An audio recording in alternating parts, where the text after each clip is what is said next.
माता लोग जो भक्ति करते हैं ना, माता लोग जो भक्ति करते हैं उसका असर पुत्रों पे पड़ता है। द्वारा किए गए पिता का भी पड़ता है, पिता के भी संस्कार तो पड़ते ही हैं, लेकिन जो भगवान की भक्ति, श्री हरि की उपासना अगर माताएं लोग करें तो बच्चे में संस्कार बचपन से अधिक आता है।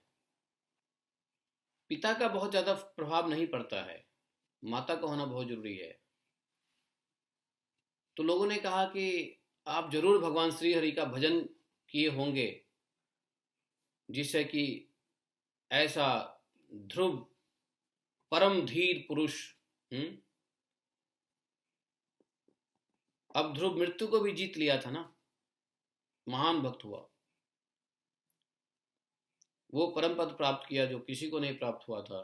तो लोग कह रहे हैं कि आपने अवश्य ही भगवान शरणागत भय भंजन, भगवान शरणागत के भय को नष्ट करते हैं, इसलिए शरणागत भय भंजन भगवान कृष्ण श्री हरि नारायण की आपने उपासना जरूर की है, जब भी ऐसा बालक नहीं उत्पन्न हुआ है।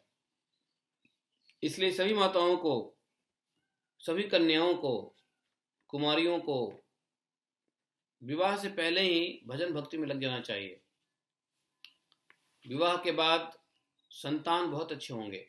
माता का किया हुआ तपस्या बच्चों का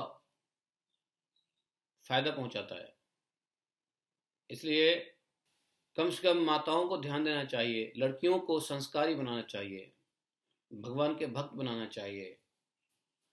अगर ये लड़कियां भगवान की भक्त नहीं बनेंगे तो उससे उत्पन्न संतान भी भक्त नहीं बनेंगे।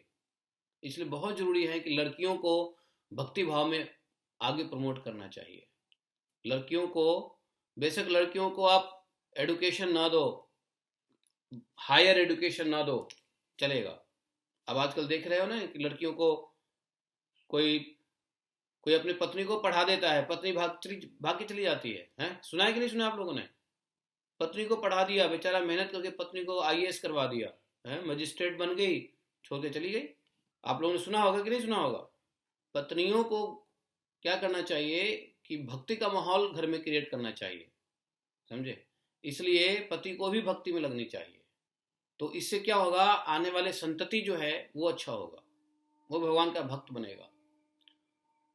जो भगवान का भक्त होगा वही वास्तव में सच्चा राष्ट्रभक्त होगा, वही सच्चा स्वयं सेवी होगा, वही समाज का कल्याण करने वाला होगा, वही परिवार का कल्याण करने वाला होगा, अपना कल्याण करने वाला होगा। जो भगवान का भक्त नहीं होगा वो वास्तव में एक गुड सिटीजन तो हो ही नहीं सकता है। तो भगवान का भक्त बनने से अपने आप ये सारे गुण आ जाते हैं, संसार में कल्याण होता है और संसार के बाद